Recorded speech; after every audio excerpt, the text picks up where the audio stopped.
এক ব্রাহ্মণ শ্বশুর বাড়ি যাচ্ছেন। শ্বশুর বাড়ি যাচ্ছেন ব্রাহ্মণ, তো শ্বশুর বাড়ি যেতে কার না ভাল লাগে, যাচ্ছে, অনেকদিন পরে যাচ্ছেন, বেশ কাপড় পরে চাদর গায়ে দিয়ে ছাতা মাথায় নিয়ে যাচ্ছেন সকালবেলায়।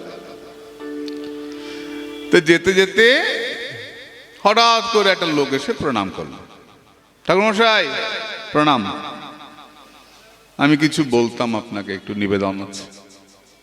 যেই বলেছেন নিবেদন আছে, উনি ব্রাহ্মণ তো মহা খুশি, নিশ্চয়ই বলবে দুপুরবেলা আমার বাড়িতে একটু প্রসাদ, তাই না? রাগ করবেন না কিন্তু আপনারা। ভক্ত নাচে কীর্তনে, ব্রাহ্মণ নাচে নিমন্ত্রণে। যাক, নিজের জাতের নিন্দা বেশি করবো না, অল্প অল্প। তো ব্রাহ্মণ তো খুব খুশি হয়েছেন, বাবা নিবেদন আছে, নিশ্চয়ই নিশ্চয়ই, বলো বলো কি নিবেদন, লজ্জা করো না, না না না না, নিঃসংকোচে বলো, মানে এক্ষুনি বলবে যে ঠাকুরমশাই চলেন, প্রসাদ দক্ষিণা দুটোই আছে, বলো কি নিবেদন। লোকটা বলছে, আমার পরিচয় হচ্ছে আমি একটা রাক্ষস, আর নিবেদনটা হচ্ছে আমি এখন আপনাকে খেয়ে ফেলবো। হ্যাঁ, খেয়ে ফেলবি কি রে? আমি সকাল ইষ্টমন্ত্র জপ করে বেরিয়েছি, ব্রাহ্মণ শ্বশুর বাড়ি যাচ্ছি, খাবো বলে তুই খেয়ে ফেলবি আমাকে? বলে হ্যাঁ, আমি আপনাকে খেয়ে ফেলবো, আমার লবণও লাগবে না, এমনি খেয়ে ফেলবো। ব্রাহ্মণ তো কাঁপতে শুরু করেছেন, হায় হায় হায় হায়, গায়ত্রী জপ করতে শুরু করবো না, খেয়ে ফেলবে কি আমাকে এখন? সকাল বলে অনেকদিন খাইনি, আপনার মতো বেশ সুন্দর চেহারা, আহা হা, পেট ভরবে আমার, খাবো আমি। ব্রাহ্মণ কাঁদছেন দেখে রাক্ষস বলছে, শুনুন ঠাকুরমশাই, আপনার বাঁচার একটা পথ আছে। কি পথ? বল বাবা বল, বল বাবা কি পথ? বলে আপনি যদি আমাকে কাজ করতে দেন, যতক্ষণ কাজ দেবেন আমি খাবো না, যেই কাজ বন্ধ হয়ে যাবে বাহ বাহ বাঁচাইলি রে, ও কাজ করবি তো যা, আমি শ্বশুর বাড়ি যাবো না, তুই যা, তুই গিয়ে শ্বশুর বাড়িতে 5 তলা বাড়ি করে দিয়ে যা, অন্তত 2 বছর তো লাগবে, যা করে দিয়ে। তো রাক্ষস প্রণাম করে চলে গেল। ব্রাহ্মণ ফিরেছেন, বাড়িতে এসে গল্প করবেন গিন্নিকে, এই কি বিপদে পড়েছিলাম রে ভাই। ওমা ঘুরতে ঘুরতে রাক্ষস এসে হাজির, ঠাকুরমশাই কি হয়ে গেছে? 5 তলা বাড়ি হয়ে গেছে? হ্যাঁ 5 তলা বাড়ি হয়ে গেছে। সর্বনাশ, তুই আমার শালির বাড়ি যা, আমার শালার বাড়ি যা, আমার সমুদ্রের বাড়ি যা, আমার পিসির বাড়ি যা, ওই যায় আর করে দিয়ে চলে আসে। ঠাকুরমশাই হয়ে গেছে, ঠাকুরমশাই হয়ে গেছে। কি তো পাঠিয়েছেন এক বাড়িতে, পাঠিয়ে আবার কাঁদতে আরম্ভ করেছে, হায় হায়, আর তো কোনো কাজ নাই আমার, এই তো মিনিটের মধ্যে কাজ করে দিয়ে চলে আসে, এখন তো আসবে আমায় খেয়ে ফেলবে, উপায় কি? খুব কাঁদছেন দেখে এই সময় একজন বৈষ্ণব যাচ্ছেন সামনে দিয়ে, একজন সাধু যাচ্ছে। বলে ঠাকুরমশাই কাঁদেন কেন? বলে আরে সাধু বাবা বলবেন না এই ঘটনা, এক্ষুনি তো আসবে বেটা, আসলেই তো খেয়ে ফেলবে। বলতে বলতে এসে গেছে। ঠাকুরমশাই কাজ হয়ে গেছে। তখন সাধু বলছেন, এই বেটাই কাজ করবি? হ্যাঁ। আসো না রে, কাজ ছাড়া থাকতে পারো না? বলি না, আমি 1 সেকেন্ড কাজ ছাড়া থাকতে পারি না। চল আমি তোকে কাজ দেবো, চল ব্রাহ্মণের বাড়িতে চল। ব্রাহ্মণের বাড়িতে নিয়ে গিয়ে উঠোনে একটা বড় বাঁশ পড়েছিল, ইয়া মোটা বড় বাঁশ। বলে উঠোনের মাঝখানে গাড়, তো গেড়েছে। ঠাকুরমশাই কি কাজ? সাধু বলছেন আমি দেবো তো। হ্যাঁ হ্যাঁ বলুন সাধু বাবা কি কাজ? বলে গোড়া থেকে ওপরে ওঠ, ওঠ গোড়া থেকে ওপরে ওঠ। তো ব্রাহ্মণ, ওই রাক্ষস, ব্রাহ্মণ দাঁড়িয়ে আছেন, রাক্ষস গোড়া থেকে ওপরে উঠেছে, মোটা দিক থেকে সরু দিকে উঠেছে। সাধু বাবা এবার নিচে নাম, নিচে নেমেছে, এবার ওপরে ওঠ, এবার নিচে নাম, এবার ওপরে ওঠ। সারা জীবন ফুরাবে না। মোটা হলেই সরুর দিকে যাবি, সরু হলেই মোটার দিকে আসবি। মনে থাকবে, কাজ শেষ হলে বলবি আমাকে। রাক্ষসের কাজ আর শেষও হলো না, আর ব্রাহ্মণকে খেতেও পারলো না। মোটা এলেই সরুর দিকে যায়, সরুর দিকে গেলে মোটার দিকে আসে। ব্রাহ্মণও বাঁচলেন, সাধুকেও ধন্য ধন্য করলেন, বেটা রাক্ষসও আটকে পড়লো। মোটা থেকে সরু, সরু থেকে মোটা, মোটা থেকে সরু, সরু থেকে মোটা। রাক্ষসটার নাম কি? মন। মন রাক্ষস আমাদেরকে এসে বলে, ঠাকুর মশাই কাজ দাও। সারাক্ষণ কাজ করে, ঘুমিয়ে ঘুমিয়েও কাজ করে। স্বপ্ন দেখো না, মন কাজ করে। অবচেতন মনে কাজ হয়। চেতন অবচেতন আছে না, জাগ্রত সুষুপ্তি অবস্থা। কাজ করে মন, কাজ ছাড়া কিছুতেই থাকতে পারে না, আর সেকেন্ডের মধ্যে কাজ হয়ে যায়। চল বৃন্দাবন ঘুরে আসি, দেখবি 1 মিনিটে পুরো বৃন্দাবন ঘোরা হয়ে গেছে। জগন্নাথ দেখবি 1 মিনিটে দেখা হয়ে গেছে জগন্নাথ। এরপর কি দেখবো? দেখা শেষ। এত চঞ্চল, এত চঞ্চল, কিছুতেই থাকে না এক জায়গায়। গেলাম সাধুর কাছে, বলুন গুরুদেব কি করব? গুরু আমাদের হাতে তুলে দিলেন হরে কৃষ্ণ মহামন্ত্রের মালা। জপের মালা তুলে দিয়ে বললেন, বেটা মন, কাজ করতে ভালোবাসিস, কি করবি? মোটা দিক থেকে সরু দিক, সরু দিক থেকে মোটা দিক, মোটা দিক থেকে সরু দিক, সরু দিক থেকে মোটা দিক। 1 লক্ষ করেছিস, 2 লক্ষ কর, 2 লক্ষ করেছিস, 3 লক্ষ কর। ওটা সারা জীবন করলে পুরাবে না বেটা মন। তুই কাজ ছাড়া থাকতে পারিস না। এই দিয়ে দিলাম ওই হরে কৃষ্ণ মহামন্ত্র, নাম ব্রহ্মের মালা। এই নাম ব্রহ্মের মালা, এই মোটা দিক থেকে সরু দিক, আর সরু দিক থেকে মোটা দিক, সারা জীবন করে যারে মন, দিলাম তোকে আটকে। গুরুদেব কৃপা করে, সাধু কৃপা করে এই চঞ্চল রাক্ষসকে দিলেন আমাদের মালার মধ্যে আটকে। এবার মন যাবি কোথায়? মন আটকে গেল। তাই মনকে যদি স্থির করতে হয়, মালা করেই যাও। মন ছুটে বেড়াচ্ছে, তুমি মালা ছেড়ো না। মন লাগে না লাগে, তুমি মালা জপে যাও। একে শাস্ত্রে বললেন কজ্জলীকরণ ন্যায়। পারদ আর গন্ধক চূর্ণ দুটো আলাদা জিনিস। গন্ধকের গুঁড়া ভারী আর পারদ হালকা। এই দুটোকে একসঙ্গে মিশিয়ে কবিরাজ খলনুড়িতে ঘষেন। আগে খলনুড়ির ব্যবহার ছিল না, কবিরাজ ঘষে জীব দিয়ে খেতে হতো ওষুধ, কবিরাজি ওষুধ, এটা ওটা দিয়ে ঘষা হতো। তো যতবার পারদ দেওয়া হয়, পারদ ছিটকে পড়ে যায়। আবার কাগজ রাখা হয় নিচে, কাগজ পেতে রাখা হয়, আবার কাগজ দিয়ে আবার দেওয়া হলো, আবার ঘষা হলো, আবার দেওয়া হলো। এই ঘষতে ঘষতে দেখা যায় পারদও নাই, গন্ধকও নাই, দুটো মিলে তৈরি হয়েছে একটা ওষুধ, তার নাম কজ্জলি, উপকারী ওষুধ।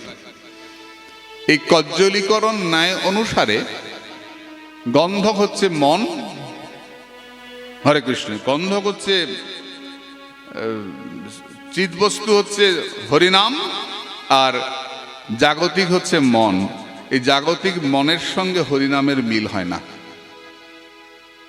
মন উড়ে উড়ে বেড়ায়, আর নাম স্থির। কি করতে হবে? ওই পারদ আর গন্ধকের গুঁড়াকে যেমন অনবরত ঘর্ষণ করলে দুটো মিশে এক হয়ে যায়, তিনি মনের সঙ্গে নামের অনবরত ঘর্ষণে মন হয়ে যায় কৃষ্ণময়, কৃষ্ণ হয়ে যান মনময়। নামে মনে এক হয়ে যায়, তার জন্য তোমাকে অনবরত নাম করতে হবে। ঘুমিয়ে আছো, ঘুম ভাঙলো, হরে কৃষ্ণ হরে কৃষ্ণ কৃষ্ণ কৃষ্ণ হরে হরে, হরে রাম হরে রাম, রাম রাম হরে হরে। দেখবেন নাম মুখে এসে গেছে। চেষ্টা, যত্ন, আয়াস, বিনা আয়াসে হয় না, কোনো কিছুই হয় না। পড়াশোনা করতে গেলে পরিশ্রম করতে হয়, রান্না করতে গেলে পরিশ্রম করতে হয়, বলো ব্যবসা করতে গেলে পরিশ্রম করতে হয়, চাকরি করতে গেলে পরিশ্রম করতে হয়। পরিশ্রম না করে পড়াশোনা হয়? অনলাইনে হয়, বিদ্যাও এরকমই হয়। দেখিস না অনলাইনে পরীক্ষা নিয়ে কি হচ্ছে, টুকে টুকে দেবে বোধ হয়, অফলাইনে দিতে চাইছে না, হইচই লেগে যাচ্ছে। বিদ্যাও এরকমই হয়। কি বাবা, আপনার নাম বলতে হবে? হ্যাঁ, নাম বলতে হয় না? অমুকে 50 টাকা দিলেন, ভগবান তাকে কৃপা করুন।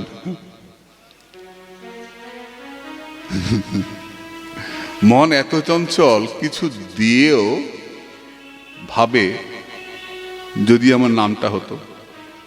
লক্ষ্য করে দেখিস, আমারই হয়, দিলাম লোকে জানলো না। আমরা হাসি মজা করি কীর্তনের আসরে, নামের আসরে, বিভিন্ন জায়গায় অমুকে 10 টাকা দিলেন, নিত্যানন্দ তাকে নিতাই তাকে কৃপা করুন, হরি বল দি সবাই হরি যায় না। একটা লোক খুব কিপটে, বুঝলি, একটা লোক খুব কিপটে আর খুব মানে নামের কাঙাল, খুব নাম চায়, কিছু দিলেই যে নাম, অথচ বড় লোক, পয়সা খরচ করে না। তো কমিটির লোক গিয়ে ওকে বলেছে যে এরকম উৎসব হচ্ছে, আপনি দয়া করে যাবেন, দেখবেন যদি কিছু দেওয়া যায়। তো ওর তো কি করে নাম হয় ওদিকে নজর, ভগবানের সেবায় দেবে, দেবে না। মেয়ের বিয়েতে অনেক খরচ করতে পারে, ছেলের চাকরির জন্য অনেক ঘুষ দেবে, কিন্তু ঠাকুর সেবায় দেবে না। এটা আমাদের বাঙালিদের একটা স্বভাব, চরিত্রগত একটা বৈশিষ্ট্য। ভগবানের সেবায় আমরা দিতে চাই না। তো লোকটাকে নিয়ে এসছে, এবার বলা হচ্ছে দান। উমাও তো ভাবছে গিয়ে দেব, সামনে দান বাক্স রাখা আছে। ও বাবা, সভাপতি বলছেন যেখানে যারা দান করবেন তাদের নাম প্রকাশ করা হবে না, গুপ্ত দান, গুপ্ত দান করা হবে, এ নাম কিন্তু প্রকাশ হবে না। এবার তো এমনি করে এসেছিল, মুখটা গুপ্ত দান, ঠিক আছে। তো কমিটির লোক রাজি করিয়েছে 10,000 টাকা দেবে, চেকটা ফেলবে, ঠিক আছে। এবার চেক ফেলবে, ও গিয়ে যে ঘোষণা করে মাইকে, তাকে বলছে আচ্ছা নাম না বলো, অন্তত এইটুকু তো বলো যিনি 10,000 টাকা দিয়েছেন তিনি মঞ্চে বসে আছেন। নাম প্রকাশ করো না, কিন্তু বলো তিনি মঞ্চে আছেন, এটা তো বলতে পারো। ঘ্যানের ঘ্যানের করছে। তো উনি বলেছে মাইকে যে যিনি 10,000 টাকা দিয়েছেন তিনি মঞ্চে বসে আছেন। এবার ও দেখছে মঞ্চে তো আরো লোক বসে আছে, সবাই তো মঞ্চে বসে আছে, বলে না বলো তিনি মঞ্চে বাদিক থেকে 3 নম্বর, তিনি 10,000 টাকা দিয়েছেন। আবার বারে বারে বলে মঞ্চে বাদিক, তো বলেছে তিনি মঞ্চে বাদিক থেকে 3 নম্বর বসে আছে, তবুও নাম বলে না। কি করে ও, চেকটা বাক্সে ফেলে দিয়ে চলে গেছে, কারণ সভাপতি বলেছেন যে নাম প্রকাশ হবে না, দান হবে গোপন দান, নাম হবে না। চেকটা ফেলে দিয়ে চলে গেছে। পরের দিন চেক পাওয়া গেছে, ব্যাংকে নিয়ে যাওয়া হয়েছে চেক। অফিসার দেখে বলছে মা এই চেক তো চলবে না, যান নিয়ে যান। কেন? সই করে নিয়ে আসুন। সই করেনি, চেক দিয়ে দিয়েছেন। ওকে গিয়ে বলছে আপনি সইটা করে দিয়ে, এই যে বললেন নাম লেখা যাবে না, নাম লিখব না, 10,000 টাকা লিখে দিয়েছি, ওই সই করা যাবে না। বোঝ আমাদের মন কি অবস্থা। আমাদের মন এত চঞ্চল, এত চঞ্চল, খালি প্রতিষ্ঠা চায়, যশ চায়, সম্মান চায়। লোকে জানলো কি না আমি ভজন করছি, হ্যাঁ আমি ভজন করছি, জানলো কি না। এই এক প্রতিষ্ঠার একটা বিরাট চিন্তা। সেই মনকে সংযত করে ভগবানকে দেওয়া। অর্জুন জিজ্ঞাসা করছেন ভগবান কি করে দেব তোমাকে? ভগবান বলছেন অভ্যাসেন তো কন্তেয় বৈরাগ্যেন চ গৃহ্যতে।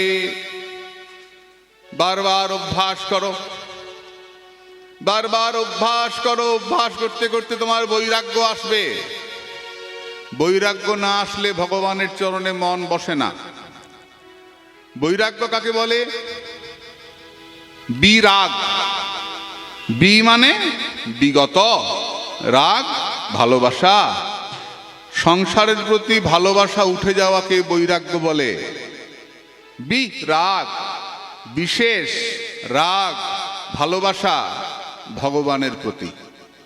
সংসারের প্রতি ভালোবাসা উঠে গিয়ে গৌর গোবিন্দের প্রতি ভালোবাসা জেগেছে, তার নাম বৈরাগ্য। বিরাগ, বৈরাগী। আর সংসার ভালো লাগে না, অনেক টাকা জমিয়ে ফেলেছি, এবার চলে যাবে সংসার, আর কেন টাকার পেছনে ছুটবো, এবার চলো যাহা ছোটা হয় নাই সেখানে ছুটি, গৌর গোবিন্দের পেছনে ছুটি, হরিনাম কীর্তন করে ছুটে বেড়াই। বাহু ওপর বাহু তুলি, বৃন্দাবনের কুলি কুলি, কৃষ্ণ বলি বেড়াবো কাঁদিয়া। মাধবী কুঞ্জের পরি, সুখে বসি সুকসারি, গাহিবে রাধা কৃষ্ণ রস, বসি তরু মূলে তাহা, শুনিয়া জুড়াবে হিয়া, কবে সুখে গোয়াব দিবস। সেই দিনটি আবার কবে হবে, যাবে বৃন্দাবনে গিয়ে নিকুঞ্জ মন্দিরের গড়াগড়ি খাবো, কবে বংশী বটে হার আধে বলে কেঁদে বেড়াবো, কবে ভান্ডির বনে গড়াগড়ি দেব, কবে আমার সেই দিন আসবে। এই আকুলতা যখন মনের মধ্যে আসবে, আকুল আকুল পাওয়ার জন্য আকুলতা, তখন জানবে তোমার মনে বৈরাগ্য এসছে, তখন জানবে মন বসে গেছে। যতক্ষণ মনের মধ্যে ব্যাংক অ্যাকাউন্ট, মোবাইল ফোন, বাড়িঘর, চশমা, ঘড়ি, আংটি ঘুরে বেড়াবে, ততক্ষণ তুমি জানবে তুমি বৈরাগী নও। তুমি সাধু কিনা তোমার মনকেই তুমি জিজ্ঞেস করতে পারবে। লোকে আমায় সাধু বললো, আমার মন বললো তুই চোর। তুমি চোর, মন সাধু ন, লোকে বলছে সাধু। তো সাধু কাকে বলে? সারা সার বিবেক চতুর ইতি সাধু। কোনটা সার কোনটা অসার এটা বুঝে যিনি অসারকে ছেড়ে সার করেন গোবিন্দ চরণ, তিনি সাধু। অসার কোনটা? যেটা সার নাই সেটাই অসার, সংসার থাকবে না। অসার সংসার বলে কই অসার সংসার, বেশ তো আনন্দে আছি। সাজতে আসি তার নাম সংসার। তো সংসার কাকে বলে? অপূর্ব দেহেন্দ্রীয় সংযোগ এব সংসার। খাতা কলম এনেছিস? বলেছিলাম যে আনিস নি, কিছু মনে থাকবে না।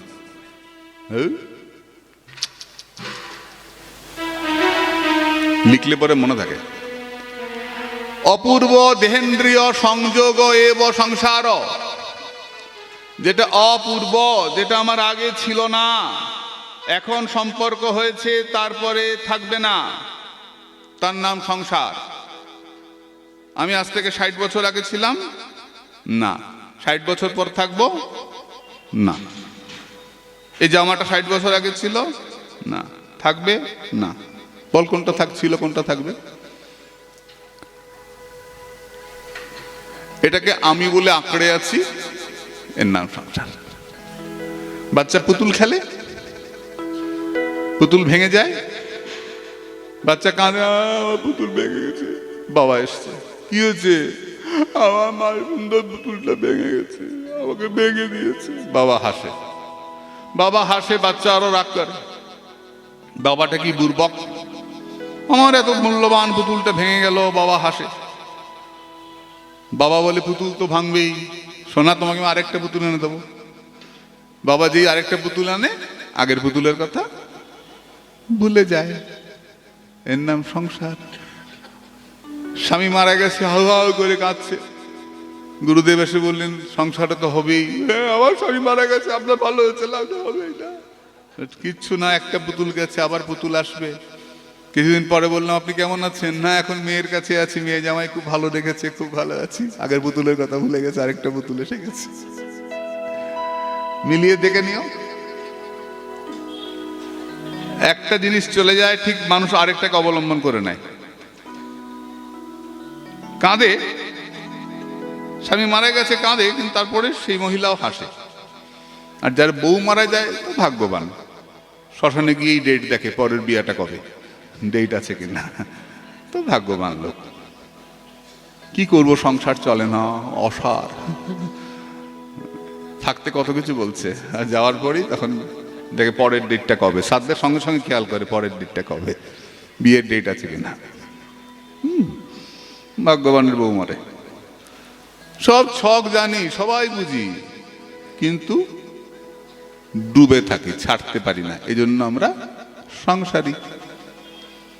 আমিও বুঝি, ছাড়তে পারবো? পারবো না। এর নামই মায়া, মহামায়া। গলে ফাঁস দিতে ফিরে মায়া পিশাচি, বিষমায়ায় অন্ধ হইয়া দৈনদী বানসি, ইহারে করিয়া জয় ছাড়ানো না যায়। সাধু কৃপা বিনে আর নাহিক উপায়, অদোষ দর্শী প্রভু পতিত উদ্ধার, এইবার নরোত্তমে করহ নিস্তার। এর নাম মায়া। এই সংসারে যে ভালোবাসি আমরা একজন আরেকজনকে, এর নাম মহামায়া, গুণমায়া। আর যখন গোবিন্দকে ভালোবাসবো তখন নাম হবে যোগমায়া। ভগবানকে পাইয়ে দেয় যোগমায়া, যোগ করিয়ে দেয়। যদি হয় যোগ, না হয় বিয়োগ, বিয়োগ হইলে কেহ না জি হয়। যে ভগবানের সঙ্গে যোগ করিয়ে দেয় তার নাম যোগমায়া। আর যা আমার তোমার সম্পর্ক করে দেয় তার নাম গুণমায়া। আমরা আটকে আছি সংসারে, আমি ছাড়তে পারবো না। কথা বলা সোজা, মনকে বোঝানো খুব কঠিন। যেই মাত্র মনকে বুঝিয়ে ফেলতে পারবো অমনি আমার বৈরাগ্য এসে যাবে। এবং ভগবান বলছেন তখনই তোমার মনটা বসে যাবে। অভ্যাস নতুন কমতে, তার জন্য তোমায় কি করতে হবে? অভ্যাস। অভ্যাস কাকে বলে? পুনঃ পুনঃ চেষ্টা, তার নাম অভ্যাস। বাচ্চা অ লেখে প্রথমে লিখতে পারে মা স্লেট পেন্সিল দিয়ে। এখন স্লেট পেন্সিল লেখে কেন জানি না, আমরা স্লেট পেন্সিল দিয়ে লিখেছি।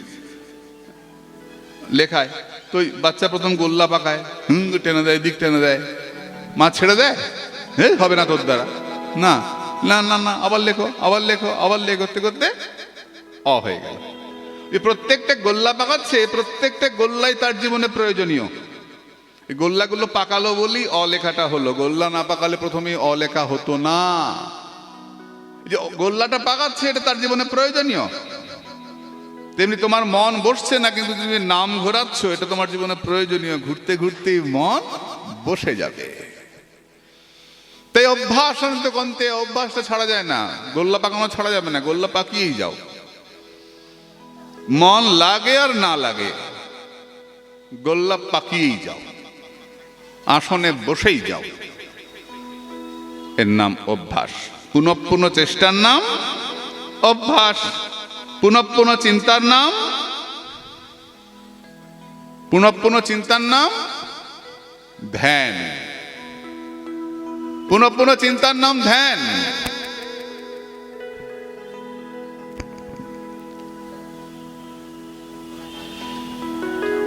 বারবার চিন্তা আসবে যাবে, আসবে যাবে। কয়েক সেকেন্ড কাজ পাগলা রাক্ষস, আসবে যাবে। বলছেন 6 সেকেন্ড, এটা আমি পাইনি, এক সাধুর মুখে শুনেছিলাম, গ্রন্থে পাইনি। আচ্ছা, 6 সেকেন্ডের বেশি মন এক জায়গাতে বসে না, ঠিক করে চলে যায়। হরে কৃষ্ণ, হরে কৃষ্ণ।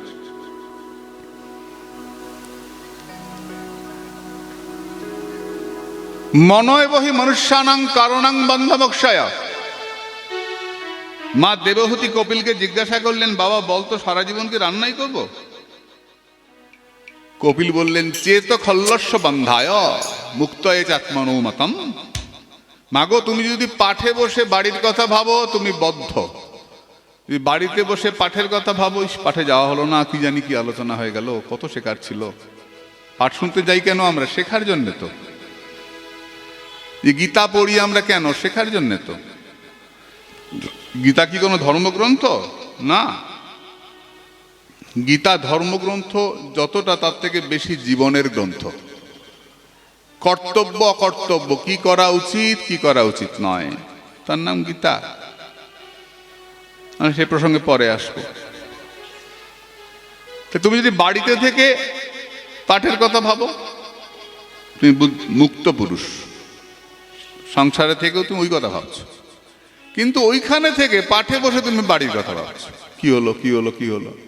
তুমি বদ্ধ, তোমার গায়ের শ্যাওলা যায় নাই, এখনো আটকে আছে, পাকে আটকে আছো। এখনো তোমাকে তোমার মালিক তুলতে আসে নাই, পাকেই পড়ে আছো। সংসার পাকে আটকে আছো, যতক্ষণ সংসারের চিন্তা মাথার মধ্যে ঘুরঘুর করছে। তো মন, আমাকে আজকে সকালে এক বাবা প্রশ্ন করছিলেন, সকালে তো অনেকেই দেখা করতে যাচ্ছেন, গেছিলেন, তো প্রশ্ন করছিলেন যে মন কিছুতেই এক জায়গাতে বসে না, কি করব? জপে বসলেই যত বাজে চিন্তা আসে, কি করব? আসবেই তো। দুধের কড়াই উনুনে না বসলে তো উতলায় না, যেই আগুন লাগে তখন তো দুধটা উতলায়। তেমনি যেই নামের আগুন লাগে, মন্ত্রের আগুন লাগে, অমনি মনে উথাল পাতাল শুরু হয়। কি হয়? ভেতরে যত ময়লাগুলো বেরিয়ে বেরিয়ে চলে আসে। মনের খোপে তো, মাথায় তো খোপে সব ময়লা ভরা আছে, চিন্তা। আগুন লাগলেই দুশ্চিন্তা, কুচিন্তা, বাজে চিন্তা সব বেরিয়ে বেরিয়ে চলে আসে।